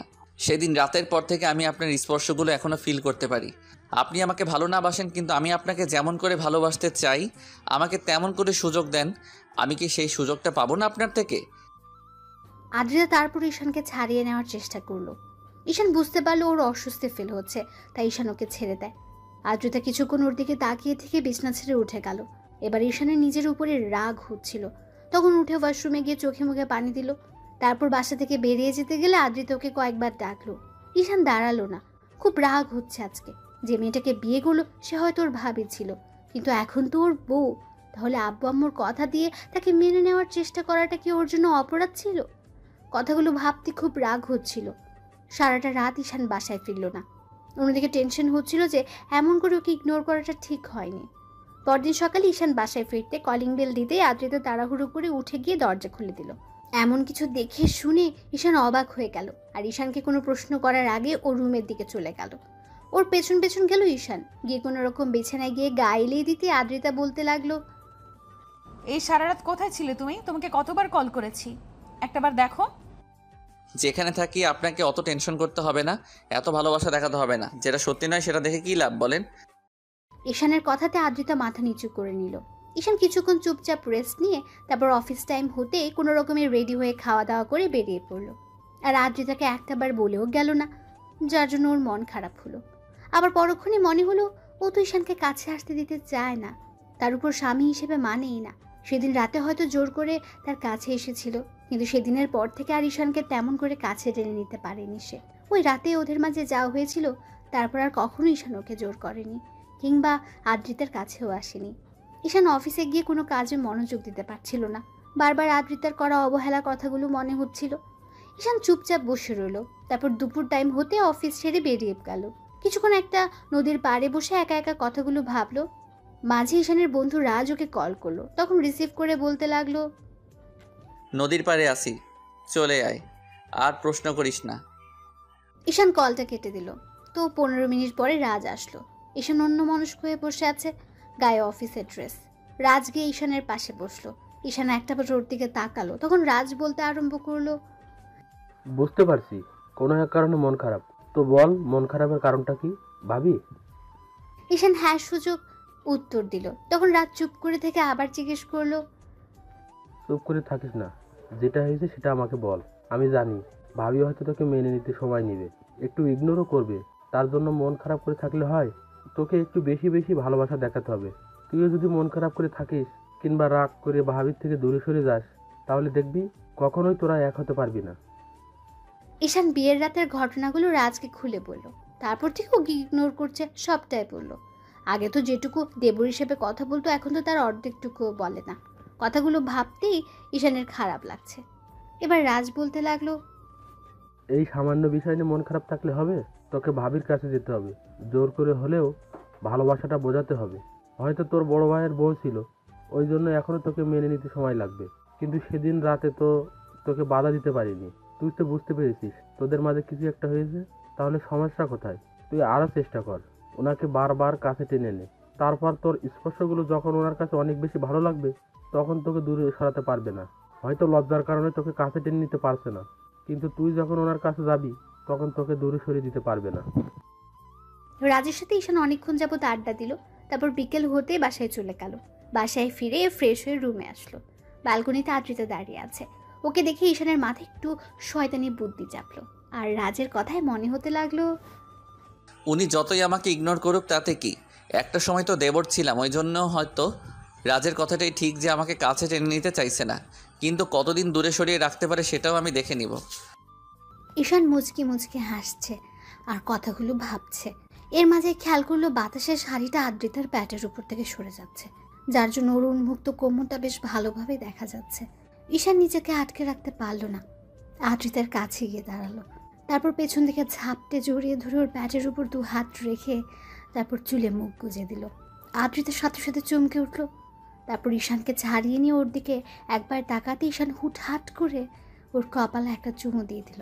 তারপর আবারও ওইভাবে পেছন থেকে জড়িয়ে ধরতে আদ্রিতা বলতে লাগলো, ঈশান কি করছোটা কি? প্লিজ ছাড়ো আমাকে। আর কতবার নিজেকে ছাড়িয়ে নেবেন, আর কতবারই নিজেকে আমার থেকে দূরে সরিয়ে দিবেন বলুন? আমি কি আপনার ভালোবাসাটা কখনোই পাবো না? আপনি আমাকে ভালো না বাসেন, আমি তো বাসি। আমাকে নিজের মতো করে বাঁচতে দেন। স্বামী কষ্ট পেলে সেই কষ্টটার জন্য স্ত্রীকে উপরওয়ালার কাছে কিন্তু জবাবদিহিতা করতে হবে, সেটা জানেন তো? তাই আমাকে দূরে সরানোর চেষ্টা করবেন না, তাতে আমি কষ্ট পাবো। ঈশান বোঝার। আমি জানি আপনি আমাকে স্বামী হিসেবে মানেন না, আমাকে বিয়েটা করতে চাইছিলেন না। আমি তো আপনাকে এখন ভালোবেসে ফেলেছি। বিয়ের প্রথম দিন রাতে আমি ওরকম উল্টাপাল্টা জিনিস খেয়ে এসে আপনাকে যেমন করে স্পর্শ করছি, সেই কথাগুলো তো আমি ভুলে যেতে পারছি না। আমার ওরকম স্পর্শটা আবারও চাই। তাহলে কেন আমাকে দূরে সরিয়ে দেন? আদ্রিতা কিছু বলতে কেউ পারল না। আর ঈশান ওর মনের অব্যক্ত অনুভূতিগুলো আদ্রিতাকে জড়িয়ে ধরে রেখে প্রকাশ করলো। আদ্রিতা বেশ অস্বস্তি লাগছিল। ঈশান যেটা বুঝতে পেরে ওকে ছেড়ে দিল আর বলতে লাগলো, একটা কথা কি জানেন তো, এতদিন ভাইয়া ভালোবাসার জন্য আপনি ছটফট করেছেন, আর এখন তার ছোট ভাই আপনাকে ভালোবাসে তো খুব বেশি কাছে পেতে চাইছে, ভালোবেসে উজাড় করে দিতে চাইছে। সেটা আপনার সহ্য হচ্ছে না, সেটা আপনি তুচ্ছ ভাবছেন। কিন্তু যখন খুব বেশি দূরে চলে যাব তখন দেখবেন এই ভালোবাসাটাই আপনার কাছে অমূল্য হয়ে যাবে। খুঁজে পাবেন না আমাকে। এই স্পর্শগুলো তখন মনে করিয়ে দিবে আপনার এই জুনিয়র বর আপনাকে কতটা ভালোবাসতো। ঈশান আদ্রিতার কাছে আসার চেষ্টা করে আরও ঈশানকে এমন করে দূরে সরিয়ে দেয়। তো এভাবে পুরো 1 মাস কেটে গেল। এর মাঝে ঈশান যতবার আদ্রিতার কাছে যাওয়ার চেষ্টা করেছে, আদ্রিতা ততই ওকে ইগনোর করেছে। আর এই একটা মাসে ঈশান বেশ কয়েকবার আদ্রিতার সাথে শারীরিক সম্পর্কে লিপ্ত হয়েছে, কারণ ঈশান এখন কষ্ট পেলেই নেশা করে বাসায় ফেরে, যার জন্য আদ্রিতা ওকে আটকে রাখতে পারে না। আর মিহিও ঈশানের আর আদ্রিতার বিষয়টা বুঝতে পেরে কয়েকবার ঈশানকে ওসব উল্টাপাল্টা ওষুধ খাইয়ে দিয়েছিল। আর ঈশানও সেই মাতলামি করে আদ্রিতাকে জোরপূর্বক ভালোবাসা ভরিয়ে দিয়েছে, যার জন্য আদ্রিতা চাইলেও আর ঈশানকে আটকে রাখতে পারেনি। তো বেশ কয়েকটা দিন পরের ঘটনা, দুপুরের দিকে ঈশান বাসায় আসে, দেখে আদ্রিতা কার সাথে যেন হেসে হেসে কথা বলছে। ঈশান বেশ কিছুক্ষণ ওর সাথে কথা বলার চেষ্টা করলে যখন আদ্রিতা কোনো রেসপন্স করছিল না, তখন ঈশানের বেশ খারাপ লাগলো। অন্যদিকে আদ্রিতা জানি ঈশানকে যদি একটু সুযোগ দেয় তাহলে ও দুষ্টুমি করতে শুরু করবে। এমনিতেই তো আর ঈশান অফিস থেকে ফিরে আসেনি, তাই আদ্রিতা ঈশানকে কোনো পাত্তা দিল না। ওর প্রচণ্ড পরিমাণ রাগ হয়ে গেল, কন্ট্রোল করতে না পেরে টেবিলের উপরে থাকা একটা কাচের গ্লাস নিয়ে দেওয়ালে ছুঁড়ে মারল, তারপর বাসা থেকে বেরিয়ে গেল। ঈশানের এরকম রাগান্বিত চেহারা দেখে আদ্রিতা ভয় পেয়ে গেল। ঈশানের প্রচণ্ড পরিমাণে খারাপ লাগলো, ভাবলো যে মানুষটাকে এত বেশি ভালোবাসে সে ওকে এরকম করে ইগনোর করছে। তো সারাটা দিন ঈশান আর বাসায় ফিরল না। রাত 12টার দিকে যখন মাতাল অবস্থায় বাসায় ফিরলো, তখন দরজা খুলতে ঈশান খেয়াল করলো আম্মু, আব্বু, মিহি আর আদ্রিতা ডাইনিং রুমে বসে আছে। ঈশান দুলতে দুলতে রুমের দিকে যেতে গেলে আদ্রিতা ওর কাছে আসলো, তারপর ওকে ধরতে গেলে ঈশান বলল, একদম আমাকে ছোবেন না, কোনো ভালোবাসা দেখাতে হবে না। আপনি আমাকে ভালোবাসেন না, এখন আব্বু আম্মুর সামনে ভালোবাসা দেখাতে হবে না। আপনি চাইলে বাড়ি চলে যেতে পারেন, আমি আর আপনাকে ডিস্টার্ব করব না। ঈশানের এরকম কথা শুনে আব্বু, আম্মু আর মিহির বুঝতে বাকি রইল না আদ্রিতা এখনও ঈশানকে মেনে নিতে পারেনি, যার জন্য ঈশান প্রায় ড্রিঙ্কস করে আসে। মিহি বিষয়টা খেয়াল করে কয়েকবার আব্বু আম্মুকে বললেও ওরা বিশ্বাস করেনি, কিন্তু আজকে স্বচক্ষে দেখার জন্য ওরা ডাইনিং রুমে বসেছিল। ঈশানের মুখ থেকে এমন কথা শুনতে আদ্রিতা মাথার নিচু করে ফেলল। আব্বু আম্মু ভেবেছিল আদ্রিতা হয়তো বিয়েটা মেনে নিয়েছে, কিন্তু এখনও যে ঈশানকে এত বেশি ইগনোর করে সেটা ভাবতেও পারেনি। ঈশান পড়ে যেতে নিলে আদ্রিতা আবার ওকে ধরতে লাগলো। ঈশান ওকে ছাড়িয়ে নিল আর বলতে লাগলো, একদম ছোবেন না আমাকে। আপনি আমাকে একটু ভালোবাসেন না, দরকার নেই আর আপনার ভালোবাসার। কেন বিয়ে করেছিলেন আমাকে? আমি তো অন্য একটা মেয়েকে বিয়ে করতে পারতাম, তাকেও অনেক ভালোবাসতে পারতাম। তাহলে কেন আপনি আমার লাইফে আসলেন? যেদিন থেকে আপনার সাথে বিয়ের কথা চলছে সেদিন থেকে আমি আপনাকে নিয়ে ভাবতে ভাবতে ভালোবেসে ফেলেছি। শুধু আপনাকে বোঝাতে পারলাম না কতটা ভালোবাসি। ঈশান, তুমি ড্রিঙ্কস করেছো? প্লিজ রুমে চলো, দেখো উল্টাপাল্টা কথা বলো না, আমি তোমাকে সবটা বুঝিয়ে বলবো। কি বোঝাবেন আপনি আমাকে? কিচ্ছু বোঝাতে হবে না। আপনি আমাকে যতটা পিচ্চি মনে করেন আমি অতটাও পিচ্চি নই। আমি আপনার বর, সবটাই জানি। স্বামীর ভালোবাসাটা আমি আপনাকে দিয়েছি, আর আপনি আমাকে বারবার দূরে সরিয়ে দিয়েছেন। দরকার নেই আর আমাকে এরকম করে সাহায্য করার। অনেক দয়া করেছেন আমার উপর, আর করতে হবে না। আপনি কালকে বাসায় চলে যাবেন আমার সাথে, আর আমার পরিবারের সাথে আপনাকে থাকতে হবে না। ঈশান কথাগুলো বলে নিজেকে ছাড়িয়ে নেওয়ার চেষ্টা করলো। আদ্রিতা জোরপূর্বক ওকে রুমে নিয়ে শুয়ে দিতে গেলেই ঈশান হঠাৎ করে ওকে জড়িয়ে ধরলো। আদ্রিতা টাল সামলাতে না পেরে ঈশানকে নিয়ে বিছানায় পড়ে গেল। ঈশান উপরে আর আদ্রিতা নিচে। দুজনে বিছানায় পড়তে আদ্রিতার ঠোঁটের সাথে ঈশানের ঠোঁট জোড়া লেগে গেল। ঈশান আদ্রিতার মিষ্টি ঠোঁটের ছোঁয়া পেতে রেসপন্স দিতে আরম্ভ করলো। আদ্রিতা নিজেকে ছাড়িয়ে নেওয়ার চেষ্টা করলে ঈশান ওকে নিজের সাথে আরও শক্ত করে চেপে ধরে কেস করতে আরম্ভ করলো। তারপর আস্তে আস্তে পুরো আদর করে ভরিয়ে দিতে লাগলো। আর বাকি রাতটা জুড়ে আদ্রিতার অনিচ্ছা সত্ত্বেও ঈশান ওকে ভালোবাসা আর আদরে আদরে ভরিয়ে দিল। তো পরদিন সকালে উঠে ঈশান ফ্রেশ হয়ে নেয়, তারপর নেশা কাটলে রাতের কথা মনে পড়তে নিজের ভেতর খারাপ লাগা কাজ করে। যে মেয়েটা ওকে ভালোবাসতে পারবে না তার সাথেও জোর করে এসব করে ফেলে বারবার। ঈশানের ইচ্ছে হয় না আদ্রিতার ইচ্ছের বিরুদ্ধে এসব করতে, কিন্তু আবার কখনো খুব বেশি রাগ হলে আদ্রিতাকে জোর করে কাছে টেনে নেয়, কারণ ঈশানের বন্ধুরা ওকে তেমনটাই বলেছে, যার জন্য ঈশান আর থাকতে পারে না। তার উপর যখন থেকে ও ঈশানকে স্পর্শ করছে তখন থেকে ঈশান ওকে কাছে পাওয়ার জন্য পাগল হয়ে উঠছে। তো আদ্রিতা মুখ ভার করে রুমে বসে আছে, তখন ঈশান এসে ওর পাশে বসলো। তখন আদ্রিতা একবার ওর দিকে তাকালে ঈশান বলতে লাগলো, কালকে রাতের জন্য সরি। আর শুধু কালকে রাত নয়, আপনার লাইফটাকে এভাবে নষ্ট করে দেওয়ার জন্য আমি সরি। হয়তো সরি বলাটা এসবের জন্য অনেক কম। আসলে আমি বুঝতে পারিনি আপনি এতগুলো দিনেও আমাকে মেনে নিতে পারবেন না, হয়তো আর কখনো মানতে পারবেন না। আচ্ছা, আপনি একটা কাজ করতে পারেন, বাসায় চলে যেতে পারেন। এখানে থাকলে তো আমি আপনাকে প্রতিনিয়ত টর্চার করব। এখন সজ্ঞানেই বলছি, আপনি বাসায় চলে যান। আর আমি কখন আপনার সাথে কি করে ফেলি তার ঠিক নেই। আর যেটা হয়েছে তার জন্য আমি আপনার কাছে মাফ চাইছি। প্লিজ আপনি এগুলো মনে রাখবেন না। ঈশান কথাগুলো বলে বাসা থেকে বেরিয়ে গেল। আব্বু আম্মু মিহি নিচে বসেছিল। ঈশানকে বেরিয়ে যেতে দেখে মিহি বারবার ওকে ডাকলো, তারপরও ঈশান শুনলো না। তো পুরোটা দিন ঈশান বাইরে কাটিয়ে বাসায় আসলো। তারপর আসতে দেখলো আদ্রিতা বাসাতে নেই, যার জন্য ঈশান একবার আব্বু আম্মুকে জিজ্ঞেস করতে গিয়েও জিজ্ঞেস করলো না। তারপর খাবার খেয়ে টেবিলে গিয়ে বসতে আম্মু কিছুক্ষণ ওর মুখের দিকে তাকিয়ে রইল। আজকে ঈশান সন্ধ্যার দিকেই বাসায় ফিরে এসেছে। সবাই ওর দিকে তাকিয়ে আছে দেখে বলতে লাগলো, এমন করে তাকিয়ে থাকার কি আছে? আমি কোনো এলিয়েন নাকি যার জন্য তোমরা এমন করে তাকিয়ে আছো? তো এভাবে 4-5টা দিন কেটে গেল। ঈশান এই কয়েকটা দিন আর আদ্রিতাকে কলও করলো না আর ওকে আনতেও গেল না। অন্যদিকে আদ্রিতা এখন মন খারাপ করে বসে থাকে। আদ্রিতা কয়েকটা দিন ধরে ভেবেছে ঈশানকে কেন মানতে পারছে না।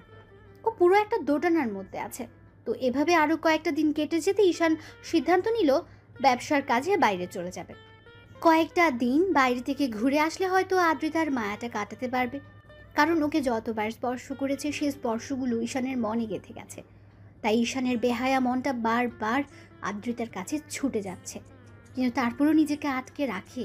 খুব বেশি কষ্ট হয় যাকে ভালোবাসে তাকে ছেড়ে দূরে থাকতে। কারণ মানুষটাকে বড্ড বেশি ভালোবেসে ফেলেছে সে। ওদের মাঝে আগে কি সম্পর্ক ছিল, বিয়ের আগে ওরা কি কাকে কেমনভাবে দেখেছে সেটা নিয়ে ঈশান ভাবে না। ঈশান আদ্রিতাকে ভালোবাসে, সেটা ওর কাছে শেষ কথা। যেই ভাবা সেই কাজ। ঈশান মনে এক প্রকার আকাশ সমান কষ্ট নিয়ে 2 দিন পরে ব্যাংককের উদ্দেশ্যে রওনা দেয়। তারপরে সেখানে প্রায়ই 1 মাস ব্যবসার বাহানা দিয়ে পড়ে রইল। এর মাঝে আদ্রিতার সাথে ঈশানের কোনো কথা হয়নি, না ঈশান ওর সাথে কোনো কথা বলার চেষ্টা করেছে। অবশ্য কয়েকবার বাসা থেকে জিজ্ঞেস করেছে আদ্রিতার সাথে কথা হয়েছে কিনা। ঈশান ততবার বিষয়টা এড়িয়ে গেছে। ঈশান এখন আর চায় না যে মেয়েটা ওকে ইগনোর করে, ওকে বোঝার চেষ্টাও করে না, তাকে নিয়ে অন্তত আর ভাবতে। দিনে কাজে ব্যস্ত থাকায় হয়তো আদ্রিতার কথাগুলো মনে পড়ে না, কিন্তু প্রত্যেক রাতে ওর মনে পড়ে যায়। সেদিন রাতেও ঈশান আদ্রিতাকে স্পর্শ করেছিল। কথাগুলো ভাবলেই বুকের ভেতরটা মুচড়ে যায়। এভাবে পুরো 1.5 মাস ঈশান ব্যাংককে কাটিয়ে তারপর সব কাজ শেষ করে বাসায় ফেরল। আর ওদের বিয়ে হয়েছে প্রায় 3টা মাস কেটে গেছে। তো সেদিনের পর থেকে আদ্রিতা ঈশানের সাথে কোনো যোগাযোগ করার চেষ্টাও করেনি, আর খোঁজখবর সেটা তো দূরে থাক। ঈশান মাঝে মধ্যে খেয়াল করেছে আদ্রিতা অনলাইনে অ্যাক্টিভ আছে, তারপরও আর ওকে কোনো মেসেজ করেনি। অন্যদিকে আদ্রিতা ঈশানকে নিয়ে ভাবে না, সেটা ঈশান খুব ভালো করেই বুঝে গেছে।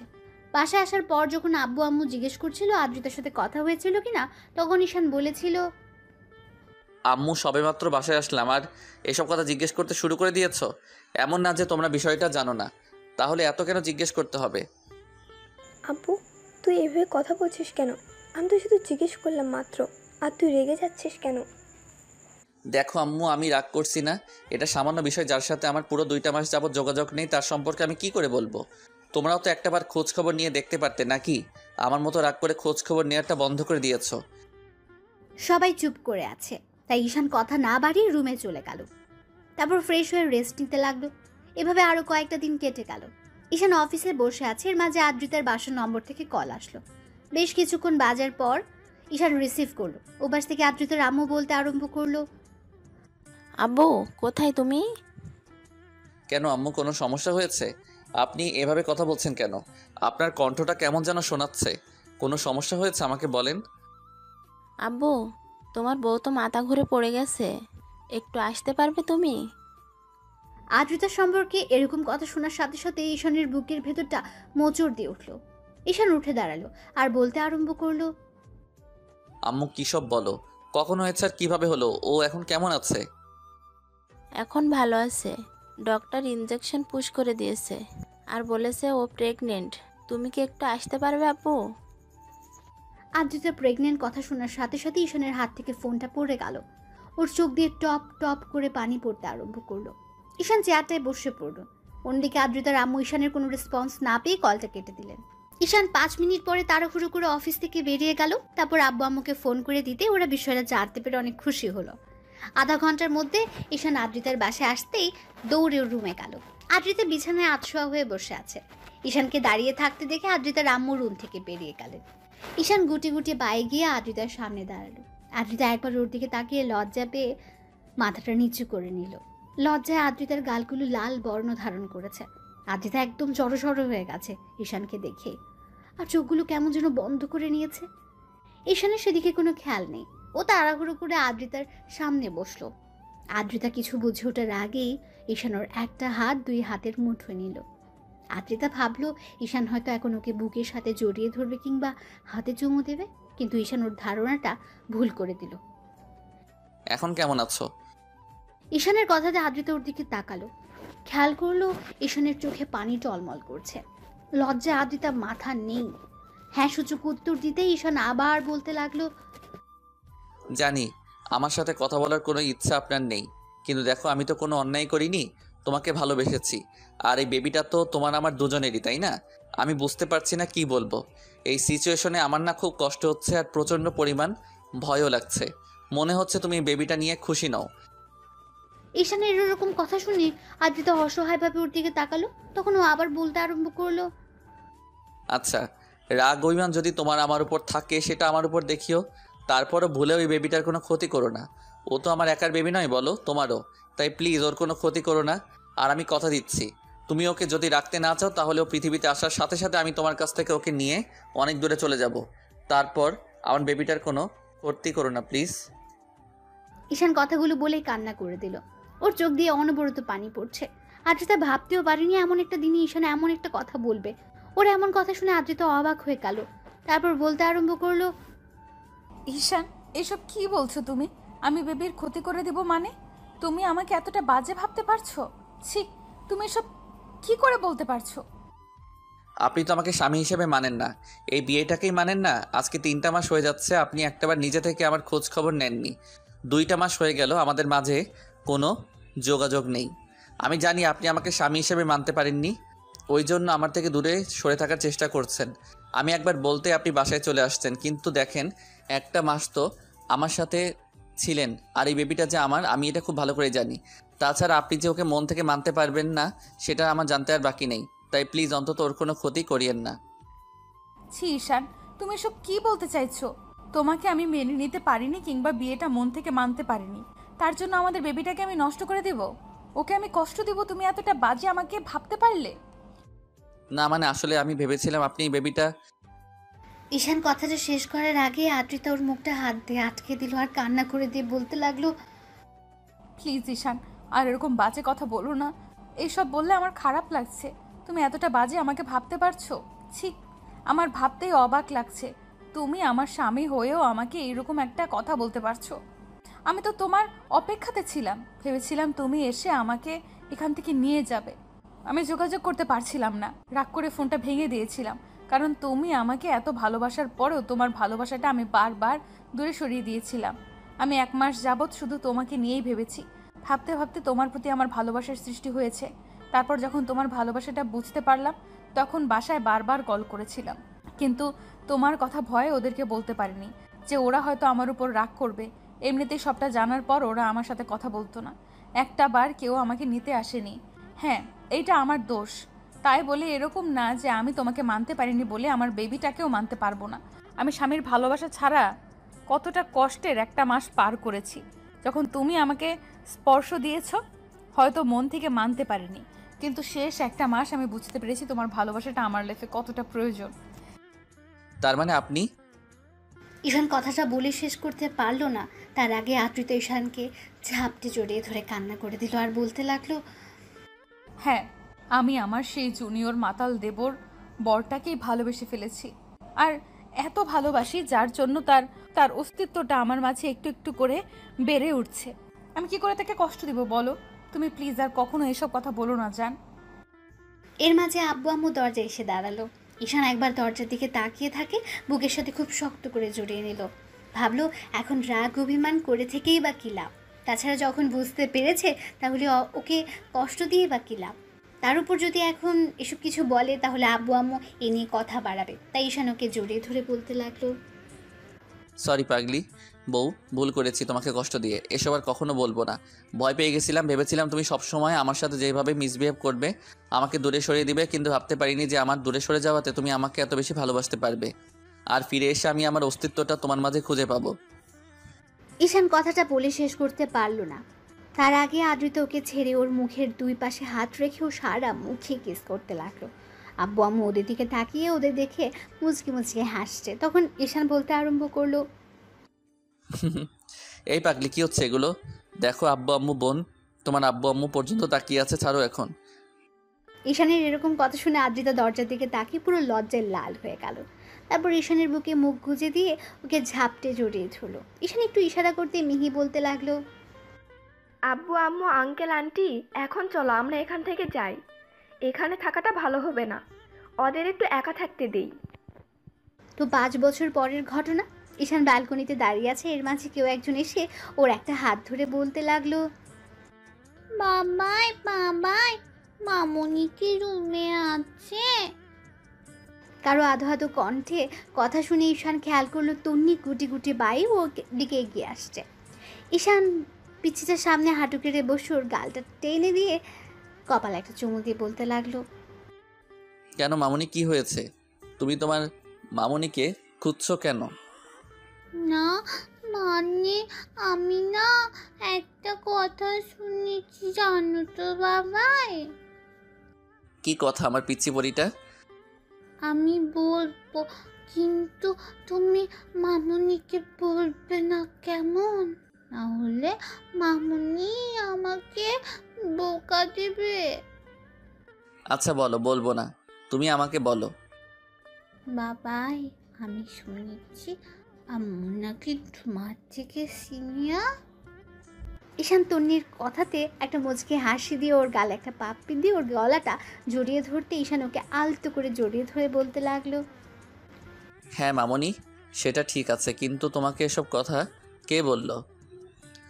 মামুনি যেদিন বলেছিল আর তোমাকে বলতে বারণ করেছিল, ওই জন্য আমি বারণ করলাম যেন মামুনিকে তুমি না বলো।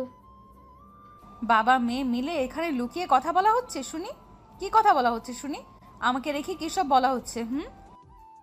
বাবা চুপ করো, মামুনি এসে গেছে, কখনো কিন্তু এসব বলবে না, আর যদি বলো তাহলে বলবো আমি এগুলো বলিনি, কেমন?